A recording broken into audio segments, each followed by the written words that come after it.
अस्सलाम वालेकुम, मैं हूं शाहजेब खानजादा। सेनेट इंतखाबात के बाद मुल्क की सियासत में हलचल मच गई है।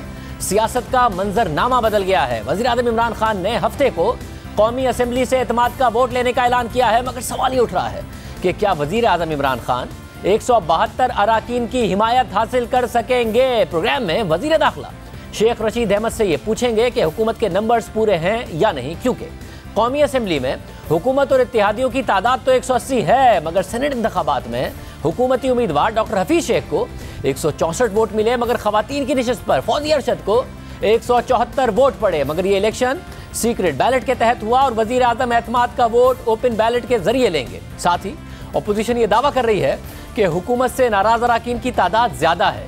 वज़ीर आज़म इमरान खान ने आज कौम से खिताब किया, अपोजिशन पर तो तनकीद की, मगर सेनेट इंतखाबात से मुताल्लिक इलेक्शन कमीशन को चार्जशीट किया और कहा कि आपने जमहूरियत को नुकसान पहुंचाया। इलेक्शन कमीशन आपका बहुत बड़ा रोल है। पहले तो मुझे ये नहीं समझ आई कि आपने अदालत में क्यों जाके कहा कि जी खुफिया बैलेट होनी चाहिए। हम मसलन आज पता चलवाना चाहते हैं जी हमारे 15-16 लोग जो बिके हैं, मैं वर्ड यूज कर रहा हूं बिके हैं, हमें पता तो चले वो कौन है। आपने उन मुजरिमों को भी बचा लिया ये सीक्रेट बैलेट करवा के।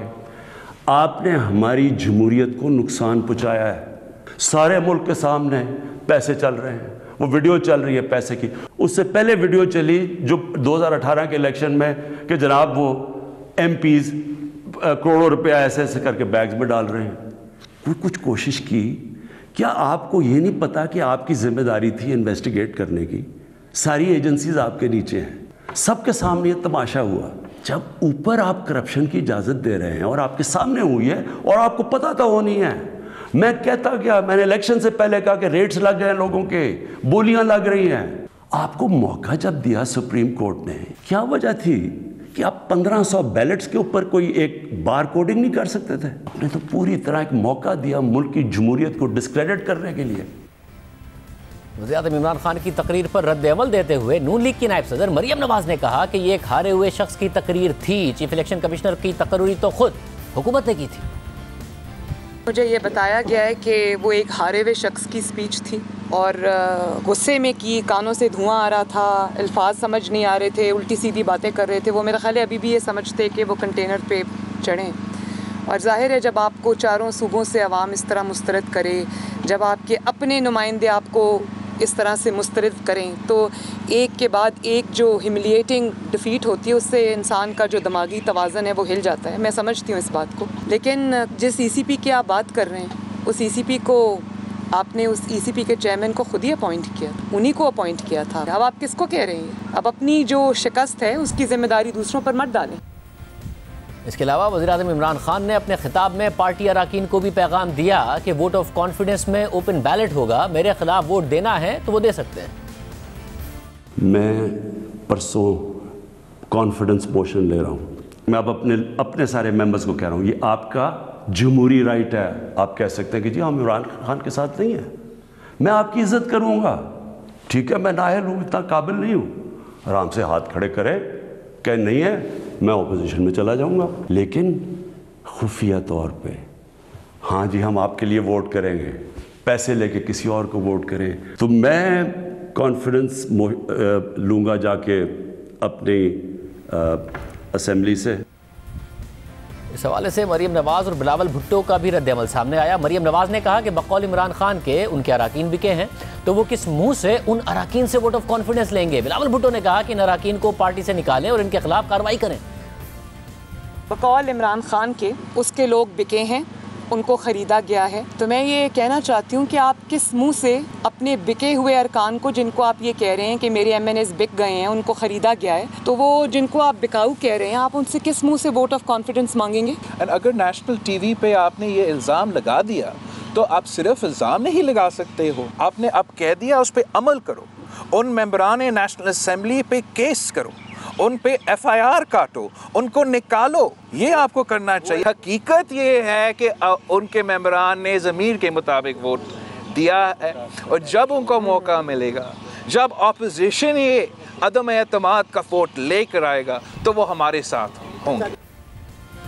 साथ ही बिलावल भुट्टो जरदारी ने पंजाब में तहरीक अदम एतमाद का इशारा दिया और कहा कि वो समझते हैं कि सबसे पहले पंजाब को बचाना चाहिए, मगर वज़ीर आज़म ने अपने खिताब में वाज़ेह किया कि इक़्तिदार रहे या ना रहे, अपोजिशन को नहीं छोड़ेंगे।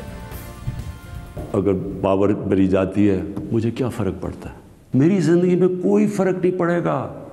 अगर मैं इक़्तिदार में ना हूँ कोई मेरी ज़िंदगी में नहीं फ़र्क पड़ेगा। लेकिन आप सबके लिए मेरा पैगाम है, मैं चाहे ऑपोजिशन में बैठूँ चाहे असेंबली से भी बाहर हो जाऊँ, मैंने आप में से किसी को नहीं छोड़ना जब तक आप इस मुल्क का पैसा वापस नहीं करेंगे। जब तक मैं ज़िंदा हूँ मैं इनका मुकाबला करता रहूँगा। मुझे ये मेरा ईमान है कि ये मुल्क एक अजीम मुल्क बनेगा, और ये बनेगा ही तब जब ये सारे बड़े बड़े डाकू जेलों में होंगे। आज वज़ीर आज़म की आर्मी चीफ और DGI से मुलाकात की, उसकी तस्वीर भी आई। इस मुलाकात पर रद्द-ए-अमल देते हुए मरियम नवाज़ ने इदारों को पैगाम दिया कि उन्हें नहीं मिलना चाहिए था। जब इमरान खान नाकाम हुआ और जब उसको शिकस्त हुई तो सुबह मैं समझती हूँ कि इदारों के सरबराहों को उसके साथ बैठ के ये मीटिंग नहीं करनी चाहिए थी। नेशनल सिक्योरिटी का मसला होता या कोई और कौमी सलामती का या कोई और मसला होता, उसमें आप मिलते हैं, बैठते हैं, बात करते हैं, जाली वज़ीर आज़म ही क्यों ना हो। लेकिन इस किस्म के जो विजुअल्स थे वो भी अच्छे नहीं थे, उससे भी आपको परहेज़ करना चाहिए। कौम ये देख रही है कि वो आपके चेहरे दिखा के आपको इस्तेमाल करता है। लोगों ने प्रेशर में आना छोड़ दिया, लोगों ने डरना छोड़ दिया, और अगर ये पीछे नहीं हटे तो इनको पीछे हटना चाहिए। इनको अपने आईनी और अपने कानूनी दायरा कार तक महदूद होना चाहिए। हम चाहते हैं कि हम इनकी इज़्ज़त भी करें और अदारों के वक़ार के ऊपर कोई भी दाग ना लगे, तो हम इसी चीज़ से उनको बचाना चाहते हैं। लेकिन उनको ख़ुद भी ये एहसास करना होगा कि एक हारे हुए शख्स के, जिसको 22 करोड़ अवाम अपना मुजरिम समझती है, उसके पीछे खड़े हुए उनको नज़र नहीं आना चाहिए। 7 दिन के बाद यानी 12 मार्च को चेयरमैन सेनेट का भी इंतखाब होगा। हुकूमत ने चेयरमैन के लिए बलूचिस्तान अवामी पार्टी के सादिक संजरानी को नामजद कर दिया है, मगर सेनेट इंतखाबात के बाद सेनेट में अपोजिशन को अक्सरियत हासिल हो गई है, इसलिए 7 दिन के बाद चेयरमैन सेनेट का इंतखाब भी अहम होगा। हफ्ते को वज़ीर आज़म का वोट ऑफ कॉन्फिडेंस भी अहम होगा।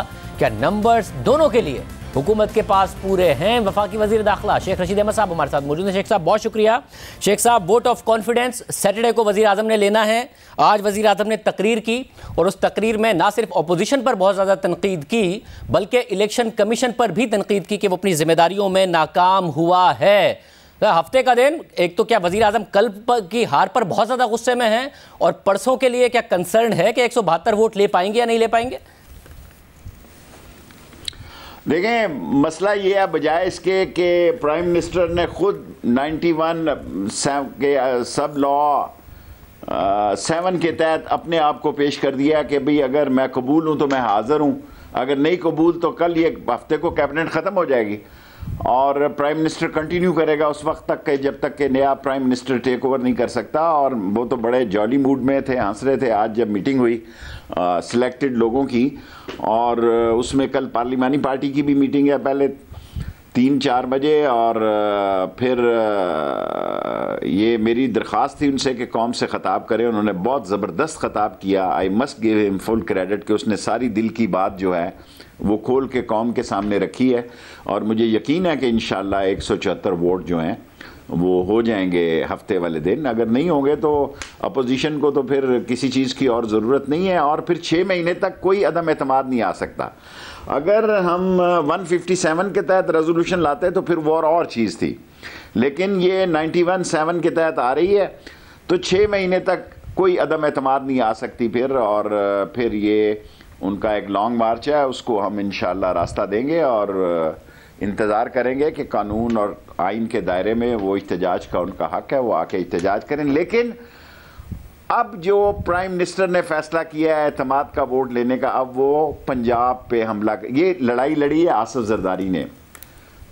नून लीग वैसे ही इसका क्रेडिट ले रही है बिला वजह, उनके लोगों ने वोटें दी होंगी, कोई शक नहीं है, लेकिन इन्वेस्टमेंट सारी आसिफ जरदारी की है, किसी और बंदे ने पैसे नहीं लगाए, आसिफ जरदारी के बंदों ने आगे पैसे लगाए हैं। और ये जो 20, 21, 17, 18 जितने लोगों की खरीदो फरोख्त हुई है, ये सिर्फ एक शख्स के बंदों ने की है, उसका नाम है आसिफ जरदारी। तो शेख साहब, उन लोगों का नाम पता है? क्योंकि कल अली जैदी साहब ने कहा कि नाम पता भी है और वजीर आजम को दे भी दिया है। जिन लोगों ने पैसे लिए उनका नाम पता है? मेरे ख्याल में, मेरा क्यास ये है कि पता है, लेकिन अभी तो ऐसी बात करनी मुनासिब नहीं है। तो फिर उन्हीं से वोट ऑफ कॉन्फिडेंस ले लेंगे वजीर आजम? ये किस में इतनी जरूरत है जो खुल के आगे देखें? अंदर की ज़मीर की बात होती है, बिकने और बकने वालों की कमी नहीं है। जब लोगों को छांगा मांगा लगाया गया, जब मरी में ले गए कि 2 आदमी जो थे हम पिंडी वाले, हमने कहा जी हम नहीं जा रहे, हम जिंदा रहे तो वोट देंगे, हम नहीं गए जी मरी में, हम नहीं ठहरे वहाँ पे। सो अब जो मसला है कि अब ये सारा रश बढ़ेगा पंजाब की तरफ, और मुझे अल्लाह से पूरी उम्मीद है कि चौधरी परवेज़ लाई जो है इमरान खान के साथ खड़े होंगे, हर कीमत पे खड़े होंगे, और इनको वहाँ भी नाकामी होगी। लेकिन एक बात है, अब ये मरकज़ की तरफ कोई आईनी कानूनी चढ़ाई नहीं करेंगे। और आज प्राइम मिनिस्टर ने यह भी फैसला कर दिया कि चेयरमैन जो है सेनेट मौजूदा जो है वही कैंडिडेट होंगे पीटीआई के, और उस पार्टी मीटिंग के दौरान ही जो 8-10 लोग थे उनमें बुलाया गया उनको, और उनको ये कहा गया कि आप हमारे उम्मीदवार हैं, और डिप्टी का फैसला बाद में होगा। हालांकि बाज़ लोगों की राय थी आज ही हो जाए, मेरी राय थी कि डिप्टी का फैसला बाद में किया जाए, और मेरी राय को मान लिया गया। चेयरमैन सेनेट का फैसला कर दिया गया कि ये क्या नाम है, तो शेख साहब ये जो संजरानी साहब के लिए किया गया है चेयरमैन सेनेट का, जी शेख साहब जो चेयरमैन सेनेट के लिए संजरानी साहब का फैसला किया गया है, वोट ऑफ कॉन्फिडेंस से पहले ही अनाउंस किया गया है, क्या ये इसीलिए किया गया ताकि बलूचिस्तान अवामी पार्टी भी वोट ऑफ कॉन्फिडेंस में भरपूर साथ दे, और जो लोगों के नाम पता हैं मगर उन्हें निकाल नहीं रहे, हालांकि 2018 की मिसाल देते कि हमने तो लोग निकाल दिए थे, वो भी इसलिए कि पैसे तो उन्होंने ले लिए, मगर वोट ऑफ कॉन्फिडेंस क्योंकि ओपन होगा और डिस्क्वालीफाई हो जाएंगे अगर खिलाफ जाएंगे, इसलिए अभी उनको भी नहीं निकाल रहे कि उनसे भी वोट ऑफ कॉन्फिडेंस ले लें।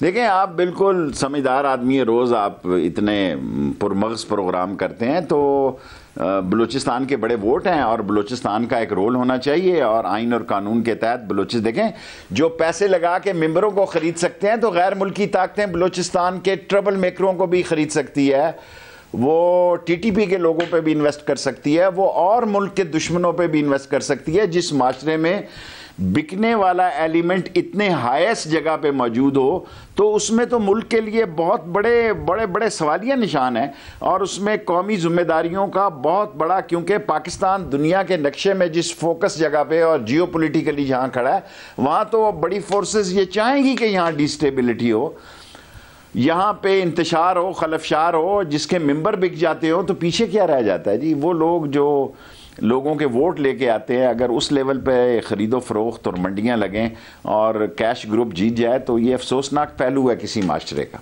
और आज इमरान खान ने दिल की तकरीर की है, जैसा आप कह रहे हैं कि बड़ी दिल की तकरीर की है, ज़ाहिर तकरीर वज़ीर आज़म अच्छी करते हैं, मगर शेख रशीद अहमद साहब अब मसला ये है कि जैसे उन्होंने कहा कि हमजा शहबाज आया और उसके ऊपर फूलों की पत्तियाँ फेंकी जा रही थी, उस पर उन्होंने बड़ी तनकीद की। अब हमजा शहबाज 20 महीने जेल में रह के आए, ज़मानत पर रिहा हुए हैं, और वो कहते हैं मैं मासूम हूँ। सुल्तान मोहम्मद जो लॉ मिनिस्टर थे खैबर पख्तूनख्वा के, जो वीडियो में आए उसके बारे में तो वज़ीर आज़म ने खुद ने कहा कि इन्होंने पैसे लिए हैं और उनसे फ़ौरन ओहदा वापस लिया। कल गले मिल रहे थे खैबर पख्तूनख्वा के चीफ मिनिस्टर, उनसे उससे थोड़ी दिन पहले मुलाकात की। फिर अब्दुल कादिर का जो बलूचिस्तान में हुआ कि खुद ही कहा 70 करोड़ मांग रहा है, खुद ही टिकट दिया और फिर वो जीत भी गया। तो वज़ीर आज़म तकरीरें तो अच्छी करते हैं, मसला उनके एक्शंस में है, एक्शन उसके बिल्कुल बरक्स होते हैं। देखें, बाज़ औक़ात सियासत की ज़रूरियात जो है, नज़रिया ज़रूरत सियासत का मुख्तलिफ हो जाता है, और इमरान खान इसी माशरे का एक हिस्सा हैं, लेकिन उसका एक अज़म मुसम्मम है, एक जोश और जज्बा और वलवला तंतना और दबदबा उसके अंदर है कि उसने करप्शन ख़त्म करनी है। बाज़ औक़ात इस सामने जाने के लिए एक लंबा पेड़ पाड़ना जाता है, बास का स्टेट चला जाया जा सकता है। सो एक लंबा रास्ता ज़रूर है, लेकिन इमरान खान इस रास्ते को कामयाब बनाने की पुरजोश कोशिश कर रहे हैं। मगर शेख साहब, आज इलेक्शन कमीशन पर उन्होंने तनकीद की कि 2018 की वीडियो पर आपको एक्शन लेना चाहिए था। अब उस वीडियो के में सुल्तान मोहम्मद साहब हैं, उनसे चीफ मिनिस्टर भी मिल रहे हैं, गले भी मिल रहे हैं, वोट भी मांग रहे हैं, सारी जिम्मेदारियां इलेक्शन कमीशन पर वज़ीर आज़म डाल रहे हैं। हालांकि वीडियो 2018 से उनके पास थी, वो थोड़े दिन पहले लेकर आए सुप्रीम कोर्ट की समाअत से पहले। राजा साहब मेरे साथ रहे हैं रेलवे में, मेरे उनसे बहुत अच्छे मरासम हैं, और मैं अभी कोई इस पे बात नहीं कर सकता। जब वज़ीर आज़म ने कह दिया तो हाथी के पाँव में सबका पाँव है, लेकिन राजा साहब से मैं पब्लिकली गिला शिकवा नहीं कर सकता, जब मिलूंगा तो ज़रूर बात करूंगा। बस मैं पंजाब के ऊपर आऊँगा, मगर आज वज़ीर आज़म ने यह भी कहा कि इलेक्शन कमीशन ने ये क्यों कहा सुप्रीम कोर्ट में जाके कि सीक्रेट बैलेट होना चाहिए, ये नहीं कहा इलेक्शन कमीशन ने, उन्होंने कहा कि आइन के तहत होना चाहिए, आइन बदल दें, और सुप्रीम कोर्ट ने भी यही फैसला दिया कि सेनेट का इलेक्शन आइन के तहत होगा। तो वज़ीर आज़म जो इलेक्शन कमीशन पर तनकीद कर रहे हैं, वो सुप्रीम कोर्ट ने तो अपने फैसले में वो बात नहीं की जो वो कह रहे हैं, और ना इलेक्शन कमीशन ने सुप्रीम कोर्ट में वो बात कही जो वज़ीर आज़म कह रहे हैं। देखिए, मैं कोई लीगल एक्सपर्ट नहीं, दोनों पार्टियां अपने अपने जाविये से इनके फैसले को देख रही हैं सुप्रीम कोर्ट के। मैंने डिस्कशन ज़रूर सुनी है। मैं बेहतर समझूंगा कि ये सवाल आप किसी लॉ एक्सपर्ट से करें। किया मैंने भी लॉ है, मैंने 2-3 दुनिया के फेमस केस पाकिस्तान के लड़े भी हैं। हुदैबिया का लड़ा है, पनामा का लड़ा है और रॉयल पाम का लड़ा है। 1 हारा हूँ, 2 जीता हूँ।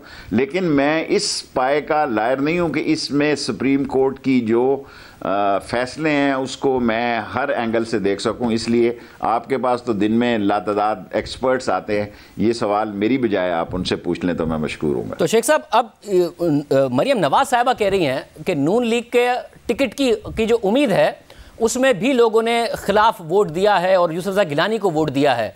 और साहब, क्या मामला अब ऐसा हो गया है कि पंजाब में नून लीग का टिकट इतना अहम हो गया? आपने तो कहा था नून से शीन निकलेगी। देखें, नून से शीन को निकलने के लिए जो माहौल है वो तो मौजूद है, लेकिन उसके लिए माहौल का और साजगार होना ज़रूरी है। ये कोई आदमी टिकट पे नहीं बिका जी, मैं आपको यकीन से कह सकता हूँ। और मैं आपको बड़ी ज़िम्मेदारी से एक पॉलिटिकल वर्कर की हैसियत से, एक इंटीरियर मिनिस्टर की हैसियत से नहीं कह रहा। ये लोग बड़े चालाक हैं, बिकने वाले बहुत चालाक होते हैं। वो टिकटों को पैसे दे के, चंदा दे के भी ले लेते हैं वक्त आने पे। देखें, बड़े बड़े लोग जो होते हैं पार्टियों को चंदे कब देते हैं? इलेक्शनों में चंदे देते हैं। सो ये कहना कि मरियम नवाज साहबा के टिकट पे लोग गए हैं, तो मैं इसकी नफ़ी करता हूं। लोगों को आसफ जरदारी के लोगों ने ख़रीदा है और इसमें मुझे ज़रा बराबर भी शक नहीं। कौम मेरी बात पे यकीन करे। मगर शेख साहब, जो बाई इलेक्शन के रिजल्ट्स आए हैं, आपको लग रहा है कि नून लीग से जो शीन निकलनी थी अब उसका चांस तो कम से कम खत्म हो गया और नून लीग का टिकट इस वक्त वाकई अहम हो गया अगर अगले इलेक्शन होने? देखें, इलेक्शन अभी दूर हैं और नून लीग और पीपल्स पार्टी ने इकट्ठा इलेक्शन नहीं लड़ना। किसी की, मेरी ये वीडियो संभाल रखें, किसी कीमत पे नून और पीपल्स पार्टी ने इलेक्शन नहीं लड़ना। ये जो शमशमा लगाया है ये आसफ जरदारी ने लगाया है और सारी काविशें और सारा पैसा आसफ जरदारी का है। गो के उसके बंदों ने इन्वेस्ट किया है, लेकिन उसके बंदों के पास भी आसफ जरदारी का पैसा है। सो जब वो वक्त आएगा, नून लीग और पीपल्स पार्टी कभी इकट्ठा इलेक्शन नहीं लड़ेंगे। बल्कि इन हालात में आप देखें, थोड़ा सा पीपल्स पार्टी को मार्जिन मिल गया मीडिया में और दूसरी जगहों पे। आज पीपल्स पार्टी उससे ज़्यादा कवरेज ले रही है जो पहले लिया करते थे बिलावल साहब। उसकी बड़ी वजह यह है कि उन्होंने एक अपसेट किया इस्लामाबाद में और उस अपसेट का फ़ायदा भी वो उठा रहे हैं। नून लीग क्या उठाएगी? वो तो पहले ही एक लॉन्ग मार्च के लिए वो तो इस्तीफे से शुरू हुए। वो शुरू हुए कि इस्तीफे हमारे पास जमा हो गए हैं। 2 आदमियों के इस्तीफे स्पीकर के पास आ गए हैं। वो मेरे दोस्त हैं दोनों के दोनों, और दोनों ने 2 दफ़ा जाके मिल के कहा कि हमारे नहीं है। 1 दफ़ा नहीं मिले, 2 दफ़ा मिले हैं। दोनों मेरे दोस्त हैं और उन्होंने कहा जी हमने नहीं दिए इस्तीफे। इस्तीफों से ये आया कि हम जनाब अली ज़िमनी इलेक्शन में नहीं जाएंगे। ये सेनेट से पहले इन्होंने कहा ये हुकूमत ख़त्म हो जाएगी और हफ्ते के दिन इंशाल्लाह 6 महीने तक तो ये कोई फिर अदम एतमाद की बात नहीं हो सकती 91-7 के तहत। सो अपने बातों से सियासतदान पीछे होता रहता है, आगे पीछे होता रहता है और मंजिल के अपनी सियासी बात के लिए वो अपनी पोजीशनें बदलते रहता है और अपना रास्ता बदलता रहता है। कम से कम पीडीएम ने बहुत सारे रास्ते बदले हैं। और शेख साहब, उसमें अब जरदारी साहब को तो और शिकायत है। वो कह रहे हैं इससे ज़्यादा हमें तकरीबन 20 एक्स्ट्रा वोट पड़ने थे हुकूमत की तरफ से, मगर कम पड़े। और फिर शाहिद खकान अब्बासी साहब ने कहा कि रात 11 बजे तक तो इदारे न्यूट्रल थे, उसके बाद इदारे मुतहर्रिक हुए जिसकी वजह से कम पड़े। अच्छा, आपको लग रहा है कि वाकई रात 11 बजे तक मुतहर्रिक थे, फिर वज़ीर आज़म एक्टिवेट हुए और उन्हें नजर आया हफीज शेख हार रहे हैं और उन्होंने इदारों को मुतहर्रिक किया, इसकी वजह से ये मार्जिन कम हुआ? देखिए, आसफ जरदारी जो बात कह रहा है, मैं शायद खकान की बात नहीं कह रहा। अदारे मुतहर्रिक हुए, मैं इंटीरियर मिनिस्टर हूँ। अदारे हर वक्त मुतहर्रिक होते हैं, अदारे सोते नहीं हैं। अगर ये एजेंसीज पे बात करते हैं, अगर रात 2 बजे भी आप देखें तो इस मुल्क में ISI एक अजीम एजेंसी है और पाकिस्तान की सलामती के लिए वो जागती रहती है। वरना इदारे न्यूट्रल रहे सेनेट के इलेक्शन में, आप ये कह रहे हैं? अदारे न्यूट्रल रहे और अदारे बिल्कुल न्यूट्रल। आज जो इदारों के सरबराहों से वज़ीर आज़म की मुलाकात थी, वो किसी भी तरीके से कल के सेनेट इलेक्शन या हफ्ते के वोट ऑफ कॉन्फिडेंस के हवाले से नहीं थी? कोई तल्लक नहीं था। मेरी उन दोनों अहबाब से मुलाकात हुई है, मेरी ज़ाती भी आज। कोई तल्लक नहीं, उनको मुल्क की फ़िक्र है। देखें, अब वो फौज नहीं है कि भाई सियासत में ही सिर्फ उसकी सोच है, इंटरनेशनली वो सोच रखती है। और पाक फौज की अजीम फौज का अजीम सिपह सलार जो है बाजवा साहब और जनरल फैज साहब, ये सारे लोग मुल्क की फ़िक्र करते हैं। सारी इलेक्शन सीटों पे पीटीआई जीती है, एक सीट हारी, लेकिन उन्होंने वेल प्लान किया कि एक सीट को मदर ऑफ द इलेक्शन बना दिया। वरना तो देखें आज सबसे बड़ी पार्टी पीटीआई है सेनेट में, और इंशाअल्लाह ताला बेहतरी के हालात होंगे। लेकिन तासर क्योंकि मीडिया फोर्स हो गई है, कैमरा जो है, असल गन जो है सियासत की वो कैमरा है। जो ज्यादा कैमरे को अवेल कर रहा है वो ज्यादा बड़ा सियासतदान है, जो कम कैमरा अवेल कर रहा है वो कम सियासतदान है। सो मेरी भी आज मुलाकात हुई है उन्हें बाप से, बिल्कुल उनको पाकिस्तान के अलावा किसी चीज़ की फ़िक्र नहीं है, और पाकिस्तान की कौम की फ़िक्र है, पाकिस्तान की मईशत की फ़िक्र है, पाकिस्तान के अमन अमान की फ़िक्र है। ये अजीम फ़ौज और अजीम एजेंसी हैं, और शर्म आनी चाहिए लोगों को जो इन एजेंसियों और इस अजीम फ़ौज के बारे में बात करते हैं। अगर ये ना हो तो इस मुल्क का हाल आज लीबिया जैसा हो, आज इराक जैसा हो, आज यमन जैसा हो, और लबनान जैसा हो। और पंजाब में आज बिलावल भुट्टो जरदारी ने आज हिंट दी है कि वोट ऑफ नो कॉन्फिडेंस की पंजाब के हवाले से। क्या बुज़दार साहब आपको खतरे में लगते हैं? अगर आपको लग रहा है सैटरडे को वज़ीर आज़म आसानी से ले लेंगे वोट ऑफ कॉन्फिडेंस, तो क्या बुज़दार साहब खतरे में हैं? मैं जो मैंने शेयर कर रहा हूँ आपसे कि रात को जो फजलुर रहमान साहब और जरदारी साहब की जहाँ मुलाकात हुई या जो कुछ हालात हुए, उसमें पीडीएम का यही फैसला है कि अगले महीने ये अब लॉन्ग मार्च के बाद या उससे पहले ये पंजाब की तरफ जाएंगे। यहाँ तो इनकी सियासत इंशाल्लाह हफ्ते को उस पर धूल पड़ जाएगी, लेकिन ये इन्होंने फैसला किया है वो पंजाब की तरफ जाएंगे और वो पंजाब में वोट ऑफ नो कॉन्फिडेंस लाने की कोशिश करेंगे। और परवेज़ इलाही एक बिल्कुल हकीकत से मैं कह रहा हूँ वो इमरान खान के साथ खड़े होंगे और बुज़दार के साथ खड़े होंगे। मगर ऐसी सूरत में एक तो अदम इस्तेहकाम नहीं रहेगा अगर हफ्ते को वज़ीर-ए-आज़म वोट ऑफ कॉन्फिडेंस ले भी लें, क्योंकि फिर इत्तेहादियों को भी मना के रखना पड़ेगा। एमक्यूएम को भी संजरानी साहब को आज पहले ही अनाउंस करना पड़ा कि जी आप ही होंगे, क्योंकि बाप चाहती है कि वो हों। फिर चौधरियों को भी खुश रखना पड़ेगा। तो हुकूमत एक अदम इस्तेहकाम और इत्तेहादियों को मनाने वाली पोजीशन में ही नहीं रहेगी अगले दिनों में। देखें इंशाअल्लाह ताला जब से हालात हैं, रोज़ हमारे बारे में यही कहा जा रहा है। ये सबसे बड़ी खबर थी कि सेनेट के इलेक्शन से पहले हम फारिग हो जाएंगे। सबसे बड़ी पार्टी पीटीआई बनी है सेनेट के इलेक्शन में, और जो इत्तेहादी हैं समझदार लोग हैं, ज़िम्मेदार लोग हैं, पैट्रियट लोग हैं और समझने वाले लोग हैं।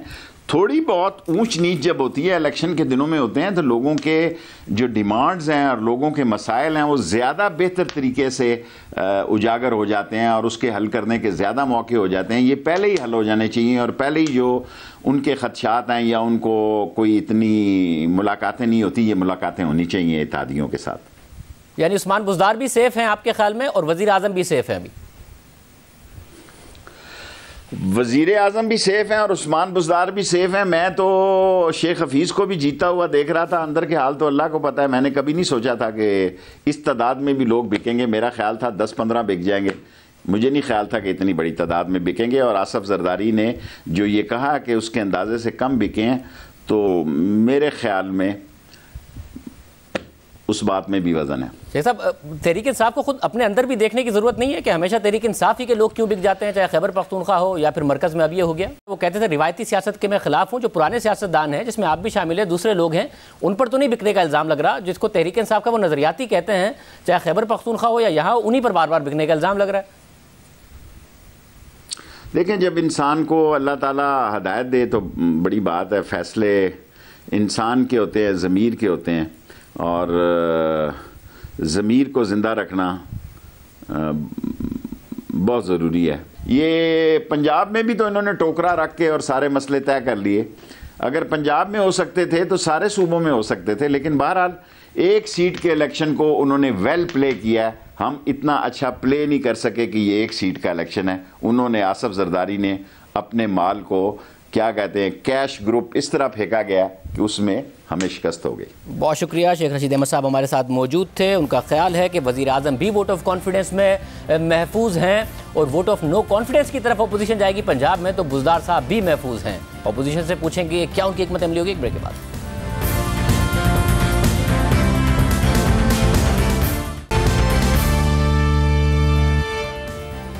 हमारे साथ साबिक वज़ीर आज़म शाहिद खान अब्बासी साहब मौजूद हैं। भाई साहब बहुत शुक्रिया। अब्बासी साहब, वज़ीर आज़म ने आज कौम से खिताब भी किया और तहरीक इंसाफ पुरएतमाद है कि वज़ीर आज़म वोट ऑफ कॉन्फिडेंस ले लेंगे। और वज़ीर आज़म ने यह भी कहा कि खुलेआम मेरे खिलाफ दें वोट जिनको लगता है सीक्रेटली जिन्होंने दिया है, क्योंकि आपने शिकायत की कि लोग ज़्यादा थे कम निकले। जरदारी साहब ने भी कहा कि असल में ज़्यादा हमें वोट पड़ना था कम पड़ा। तो ये वोट ऑफ कॉन्फिडेंस में नजर आएगा या वज़ीर आज़म वाकई आसानी से जीत जाएंगे? देखिए, ये तो वोट ऑफ कॉन्फिडेंस जब होगा तो पता चलेगा। पहली बात तो ये है कि ये बताया जाए कि सदर साहब ने लिखा क्या है वज़ीर आज़म साहब को, क्योंकि उनको ये लिखना पड़ता है कि मेरे ख्याल में आप मेजॉरिटी खो चुके हैं और आप नया वोट ऑफ कॉन्फिडेंस लें। ये नया वोट ऑफ कॉन्फिडेंस है। वज़ीर आज़म खुद नहीं लिख सकता। वो खुद अगर ये लिखे कि हाँ मेरे पास मेजॉरिटी नहीं रही तो मैं वोट ऑफ कॉन्फिडेंस लेना चाहता हूँ, तो फिर हो सकता है। लेकिन जो 91-7 है वो ये कहता है कि सदर जो हैं वो ये लिखते हैं वज़ीर आज़म को कि मेरे ख्याल में आपके पास मेजॉरिटी नहीं है और अब आप नई वोट ऑफ कॉन्फिडेंस लें। ये होता है 91-7। उसमें फिर असेंबली में बहस होती है और उसके बाद जाकर जो प्राइम मिनिस्टर होता है वोट ऑफ कॉन्फिडेंस लेता है। तो तैयारी इसमें हमें तो अभी मीडिया से मौसूल हुआ है जो ख़त आया है, तो अगर वो ले लें तो वज़ीर आज़म रह लेंगे, नहीं ले सके तो फारिग हो जाएंगे। हमारी नज़रों में तो पहले ही फारिग हैं, इखलाकी तौर पे भी फारिग हैं और जो मुल्क के हालात है उसके मुताबिक भी फारिग हैं, अवाम की नज़रों में फारिग हैं। तो मगर भाई साहब, अगर ये लोग इन्होंने वाकई पैसा नहीं लिया था और जैसा मरियम नवाज साहिबा कह रही हैं और बिलावल भुट्टो ज़रदारी साहब कह रहे हैं कि नून लीग और पीपल्स पार्टी के टिकट जो है उसकी वजह से ये सारा का सारा मामला हुआ है, तो टिकट की अगर उन्हें उम्मीद है तो उन्हें क्यों नहीं देना चाहिए हफ्ते को? जो काम सीक्रेटली किया वो खुलेआम क्यों नहीं करेंगे वो? देखिए, टिकट की बात नहीं है। तकरीबन 30 से ज़्यादा लोग थे जो वोट देना चाहते थे, उनमें से बहुत से ने वोट दिया है। टिकट की डिमांड वहाँ पे जब बात होती है तो वो ज़रूर ये बात करते हैं। उनमें से कुछ लोग, हर शख्स ने बात नहीं की। जो बात सब ने की वो ये थी कि ये हुकूमत एक नाकाम हुकूमत है, ये वज़ीर आज़म नाकाम है, हम हल्के में जाने के काबिल नहीं रहे, हम मुल्क के मसाइल हल नहीं कर सके, अवाम को हमने सिर्फ महंगाई के अलावा कुछ नहीं दिया, तो हम इस हुकूमत के हक़ में नहीं हैं। ये हर शख्स ने ये बात की। उसके बाद यकीनन जो हल्के की सियासत डिस्कस होती है कि मुस्तकबिल में क्या होगा, वो बातें सेकेंडरी हैं। हर शख्स का सिर्फ एक मौक़िफ़ था कि हम इस हुकूमत से तंग हैं, इससे जान छुड़ाना चाहते हैं। अब बात यह है कि क्या वो सियासी तौर पे इतनी हिम्मत रखते हैं कि वो खड़े होकर उस बात के ख़िलाफ़ वोट देंगे या नहीं देंगे, ये वक्त ही बताएगा। जिस तरह ईमान के 3 दर्जे होते हैं, एक दिल में बुरा समझना, ज़ुबान से रोकना, हाथ से रोकना, तो उन्होंने दिल में तो बुरा समझा है, कुछ ने ज़ुबान से भी रोका है। अब क्या हाथ से रोकते हैं नहीं, ये देखी जाएगी। अच्छा, मगर आपने ईमान का जिक्र किया, उसके 3 दर्जे होते हैं। उन दर्जों में कहीं पर भी ये नहीं है कि आप पैसे भी लेंगे। आपकी एक वीडियो भी आएगी यूसुफ गिलानी साहब के बेटे के साथ, फिर एक ऑडियो टेप भी आएगी। ईमान में नहीं है ये। किसी शख्स ने, जिन लोगों से हमने बात की है, किसी शख्स ने पैसे की कोई बात नहीं की और ना ही कोई पैसे दिए गए हैं। अगर कोई वीडियो टेप है उसको आप दे दें इलेक्शन कमीशन को, और जो भी अशखास हैं, अगर उसमें गिलानी साहब के बेटे हैं, वो अपने आप को दिफा करेंगे। हम इन चीज़ों के हक़ में बिल्कुल नहीं है और हम कतन किसी शख्स को भी ना हमने कभी पैसे ऑफ़र किए हैं ना दिए हैं। ये अभी सेनेट के इलेक्शन हुए हैं, किसी शख्स से ना हमने पैसा लिया है ना दिया है। मैं बदकिस्मती से दूसरी जमातों के बारे में ये बात नहीं कह सकता और पीपल्स पार्टी के बारे में भी नहीं कह सकते। पीपल्स पार्टी के देखें, अगर आपके कोई शहादत है, कोई ऐसी बात हुई है कि उनके पास वोट नहीं थे और उन्होंने सीट हासिल कर ली, ये एक शहादत होती है कि अगर एक जमात के पास एक जगह में वोट्स ही ना हो और वो वहाँ से मुंतखब हो जाए, तो ये यकीनन सवालिया निशान इस पर उठता है। तो वही सवालिया निशान उठ रहा है। उसके साथ हैदर गिलानी साहब की वीडियो आई है, तो आपके ख्याल में तहकीकात बहरहाल होनी चाहिए, इसकी इलेक्शन कमीशन को तहकीकात करनी चाहिए? जी बिल्कुल, इलेक्शन कमीशन उसको भी करे। जो भी लोग हैं उन्होंने उनको बुलाए, पूछे कि ये क्या बात आप कर रहे थे। वो वीडियो मैंने भी मीडिया पे देखी है, बहरहाल ज़रूर उसकी तफ्तीश होनी चाहिए।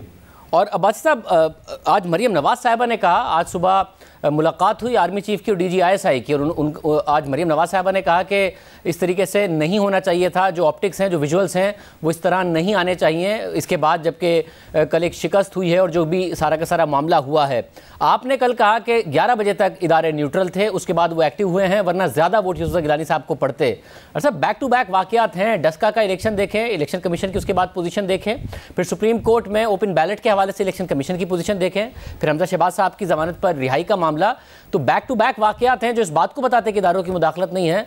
मगर आप कह रहे हैं 11 बजे के बाद मामला बदल गया, हालांकि गिलानी साहब उसके बावजूद भी आप कह रहे हैं कि जीत गए। फिर मरियम नवाज साहिबा जो भी हैं, वजीर आजम हैं, आपका जो भी एतराज़ है, इदारे के सरबराह उनसे ना मिले। देखिए, जो मरीम नवाज साहबा ने बात की उसके अंदर बड़ा वजन है कि जब इतना पोलराइज मामला हो कि एक इलेक्शन चोरी हुआ हो डस्का के अंदर, और यहाँ पर भी जो कौमी असम्बली में मामला हुआ कि वज़ीर-ए-आज़म का जो वज़ीर ख़जाना था वो हार गया, तो ऐसे मौके पर यकीनन प्राइम मिनिस्टर की और आर्मी चीफ़ की और DGSI की मुलाकातें होती रहती हैं। उसकी तशहीर ज़रूरी नहीं थी। ये ज़्यादा मुनासिब होता कि उन्होंने जो भी कौमी मामलात में बात करनी है वो अलहदा बात कर लेते, उसकी तशहीर ना करते। उसकी तशहीर का गलत असर पड़ता है। ये तशहीर करना उनका राइट है, कोई उनसे राइट ले नहीं सकता।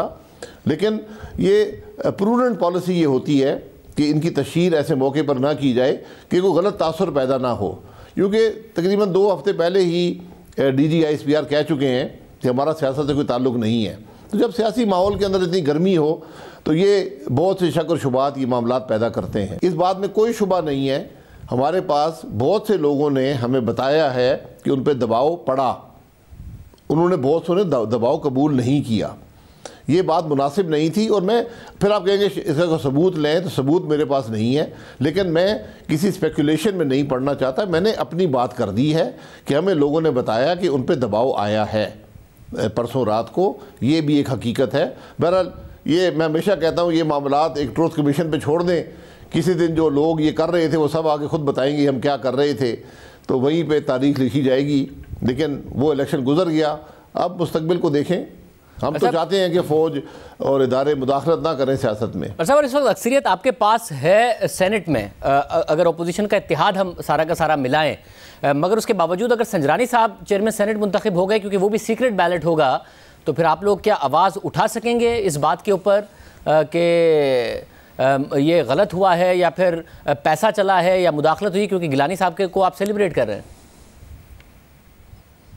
देखिए, वो जो वोट है सेनेट का वो पार्टी लाइंस पे होता है, वो कॉन्फिडेंस का वोट है। ये एक अजीब सा इबाम है कि असेंबली के अंदर जो वोट्स हैं वो सारे ओपन हैं, लेकिन जो चेयरमैन सेनेट का इलेक्शन है वो सीक्रेट ही है। और जो अभी हुकूमत जो कह रही थी कि सेनेटर इलेक्ट होने चाहिए ओपन वोटिंग से, उसमें इसका जिक्र नहीं किया गया कि ये इलेक्शन ओपन होना चाहिए, इसको सीक्रेट ही रखा गया था। ये भी उनकी कोई हिकमत अमली होगी। बहरहाल इसमें पहले भी ख़राबी पैदा हुई है 2018 में, और उससे बड़ी ख़राबी पैदा हुई अदम एतमाद के दौरान, और फिर इस दफ़ा ये मामला मुतनाज़ा बन जाएगा। मुझे पूरा यकीन है कि जो भी जीता आपको उसमें इबाम नज़र आएगा कि जो वोट्स उस ग्रुप को पढ़ने चाहिए थे उससे कम या ज़्यादा पड़ेंगे। मगर फिर आपके लिए जो एक जीत आर्जी नहीं हो जाएगी अगर वज़ीर आज़म हफ्ते को वोट ऑफ कॉन्फिडेंस ले गए और उसके बाद संजरानी साहब चेयरमैन सेनेट इलेक्ट हो गए, तो हुकूमत वापस एक मजबूत पोजीशन में चली जाएगी? ये जीत हार सियासत में नहीं होती, लेकिन इस सारे मामले में जमहूरियत हार रही है और सियासत हार रही है कि वज़ीर-ए-आज़म साहब ऐसे लोगों से वोट ऑफ कॉन्फिडेंस की तवक्को रखते हैं, उनको डरा धमका कर या उनके सियासत पर खेल कर जो उनके साथ नहीं है। तो सियासत ही नुकसान यहाँ उठाती है और जमहूरियत ही नुकसान उठाती है। क्या ऐसे मुल्क का भला होगा? मेरा नहीं ख्याल। बहुत शुक्रिया। साबिक़ वज़ीर आज़म शाहिद खान अब्बासी साहब हमारे साथ मौजूद थे। प्रोग्राम में ब्रेक शामिल करेंगे। पीपल्स पार्टी के रहनुमा कमरुज़्ज़मा कायरा साहब हमारे साथ मौजूद होंगे ब्रेक के बाद।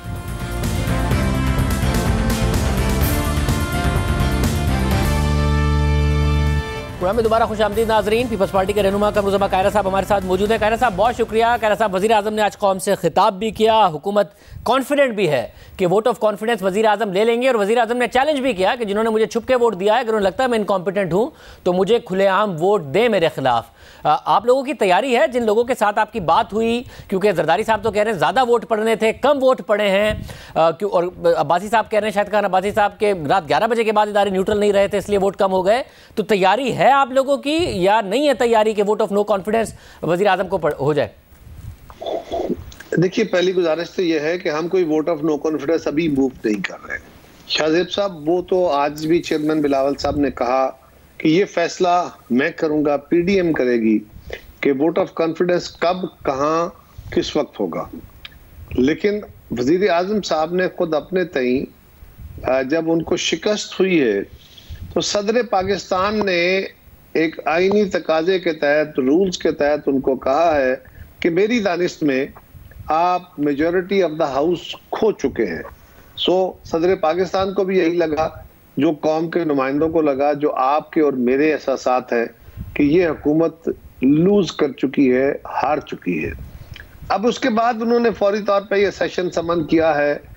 उसमें पता नहीं अब सारे मेंबर भी पहुंचेंगे कि नहीं पहुंचेंगे, ये कैसे अचानक ड्रामाई सी। मगर कैसा ऑपोजिशन का ये भी बयानिया है कि वो वजीर आजम की पॉलिसी से बेजार हैं, वजीर आजम की कारकर्दगी से बेजार हैं, इसलिए भी उन्होंने वोट दिया, ना कि पैसों की वजह से दिया। फिर बिलावल भुट्टो जरदारी साहब ने और मरियम नवाज ने साथ में ये भी कह दिया कि पीपल्स पार्टी और नून लीग के जो टिकट है उसकी वजह से भी ये मामला हुआ। अगर ऐसा है तो फिर उन्हें देना चाहिए ना खुल के भी वजीर आजम के खिलाफ वोट, अगर आप लोगों ने पैसा नहीं चलाया। बिलावल साहब ने तो ऐसा नहीं कहा। नहीं, बिलावल साहब ने भी आज कहा पीपल्स पार्टी के टिकट के हवाले से उन्होंने बात की, और मरियम नवाज साहब ने भी नून लीग के टिकट के हवाले से बात की। नहीं, उन्होंने कहा तो मेरे इल्म में नहीं है, बिलावल साहब ने ऐसा नहीं कहा। ये बात के लोगों ने कहा, लोग कह रहे हैं, लोग तासर ये देते हैं, वो लोग इनके टिकट पे इलेक्शन नहीं लड़ना चाहते, ये और तासर है। लेकिन वोट इस बुनियाद पे दिया कि किसी जमात के टिकट की कोई श्योरिटी दी हो, ये बात उन्होंने नहीं कही। दूसरी गुजारिश शाहजेब साहब ये है कि जो मुंतखब नुमाइंदे होते हैं ना जो सियासत के अंदर, ये क्योंकि अवाम से वोट लेने होते हैं, अवामी राय के साथ चलते हैं, तो हमें अवामी दबाव का सामना होता है। जिन लोगों ने वोट हमें दिया है, गिलानी साहब को दिया है, वो अवामी दबाव के तहत दिया।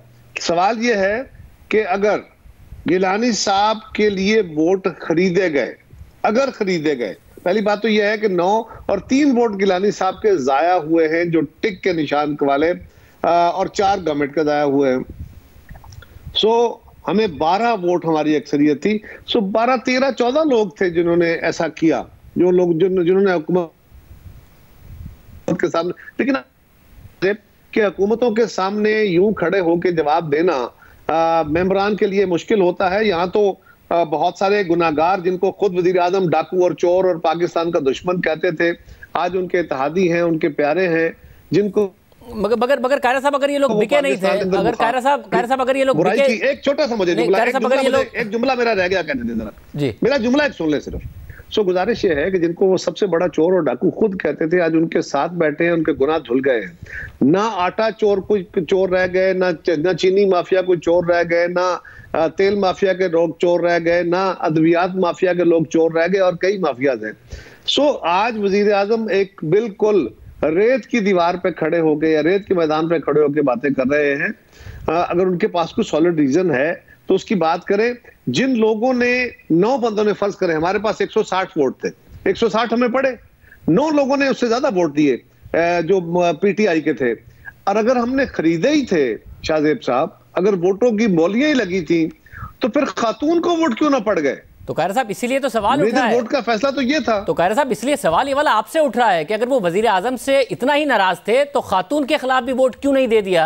अगर वजीर आजम की पॉलिसी से इतने नाराज थे और वजीर आजम के खिलाफ भी वोट क्यों नहीं देंगे? और अगर आपने नहीं खरीदे थे तो आप कहिए ना कि इलेक्शन कमीशन जो हैदर गिलानी की वीडियो है उसकी तहकीकात करे, हम मुकम्मल ताउन करेंगे, करे ट्रांसपेरेंटली तहकीकात। कौन रोक रहा है जी? इलेक्शन कमीशन अगर तहकीकात करता है तो कौन रोक सकता है इलेक्शन कमीशन को? मगर आपने पोजीशन नहीं ली अभी तक, आप लोग रिजेक्ट करते रहे, मुस्तरद करते रहे उस वीडियो को। छोटी सी गुजारिश सुन लेना मुझे, लेट मी स्पीक। मैं मुतालबा करूं ना करूं, आप मुतालबा ना करें, इलेक्शन कमीशन का राइट है, बिल्कुल तहकीकात करें। लेकिन सवाल ये है शाहजेब कि अगर वोट खरीदे गए और 9 बंदों ने आपके ख्याल में या हुकूमत के ख्याल में, चलो आपके ख्याल में ना सही, हुकूमत के ख्याल में अगर 9 बंदों ने वोट बिक के दिए हैं, उन्होंने वोट उनके खरीदे गए हैं, तो जो वोट खरीदे गए, इस वक्त पाकिस्तान के अंदर कंटेस्ट था किस इलेक्शन का? हफीज शेख और यूसुफ रजा गिलानी। आप क्या प्रोग्राम कर रहे थे? बाकी सारे क्या प्रोग्राम कर रहे थे? सारा मीडिया क्या कह रहा था कि पाकिस्तान में 1 सीट का इलेक्शन है, 1 सीट का, और वो है यूसुफ रजा गिलानी और हफीज शेख।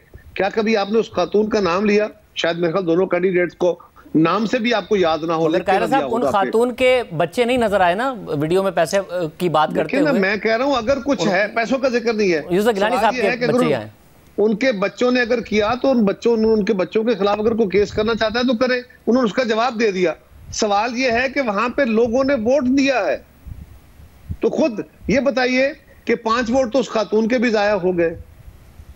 मगर खातून के वोट पे भी मगर उन खातून को उतने पड़ गए ना जितने चाहिए थे उन्हें, और जितने बनते थे हुकूमत के, उसमें से बाकी जाया हो गए। मगर हफीज शेख साहब को उनसे 10 कम पड़े हैं। गिलानी साहब के बेटे के कहने पे जाया हुए, तो गिलानी साहब के कहने पे, बेटे के कहने पे जाया हुए, तो वजीर आजम का वोट भी जाया हुआ। फिर शहरियार अफरीदी साहब भी उनके बेटे के कहने पे चले गए। मगर गिलानी साहब के बेटे तो उनको ये बता रहे थे कि अगर जाया करना हो तो क्या होगा, अगर मामला वैसे क्या होगा, और फौजिया अरशद साहिबा से 10 वोट कम पड़े हैं हफीज शेख साहब को। आपके सवाल को मैं आपके सवाल आप गौर करें आप क्या कह रहे हैं। आप फरमा रहे हैं कि गिलानी साहब का बेटा उनको ये कह रहा था। असल में हुआ क्या, उन्होंने कहा यार हम वोट तो देते हैं, वोट तो हमने मांगे ना, सबसे मांगे। उन्होंने कहा कि अगर हम आपको वोट देते हैं, लेकिन हो ये जिस तरह बड़ी दफा हुआ ना कि पहला एक बंदा जाता है, वो खाली कागज डालता है, बैलेट पेपर बाहर ले आता है और मार्क करके, हमारे खिलाफ तो ये तारीख में होता रहा, हमेशा एजेंसियां करती रही। सो सबसे ज्यादा तजर्बा मार खाने का हमें है। तो उन्होंने कहा अगर आपको निशान लगा के हमें पहले ही दे दें तो फिर हम क्या करें। तो उन्होंने इतना ही कहा कि अगर यार आपकी जमात आपके ज़मीर के खिलाफ आपको वोट डालने पे मजबूर करती है, तो आप अपना वोट अगर मार्क करके दें, अगर निशान लगा के दें, बैलेट पेपर बाहर मंगवा के, वो सबसे बड़ा इलीगल काम है, सबसे बड़ा गुनाह है। अगर बात करने के बाद आपको निशान लगा के यहाँ तक रुक जाती, बात यहाँ तक नहीं रुकी ना, उसके बाद एक ऑडियो भी आ गई जिसमें नासिर हुसैन शाह साहब से बात करा रहे हैं वो, और वो ऑडियो रिकॉर्ड की गई है। हुसैन शाह साहब उसको डिनाई कर चुके हैं, उसकी तहकीकात कराने के बाद बात करें, जो बात सामने है मैं उसका जिक्र कर रहा हूं। मगर आप कह रहे हैं कि तहकीकात करें तो हमारी तरफ से पूरा ताउन होगा, करें इलेक्शन कमीशन। क्या एतराज है जी, बिल्कुल करें। बहुत शुक्रिया। कमरुज़्ज़मा कायरा साहब हमारे साथ मौजूद थे। आज के प्रोग्राम में इतना ही, आपसे कल के प्रोग्राम में मुलाकात होगी। अल्लाह हाफिज़।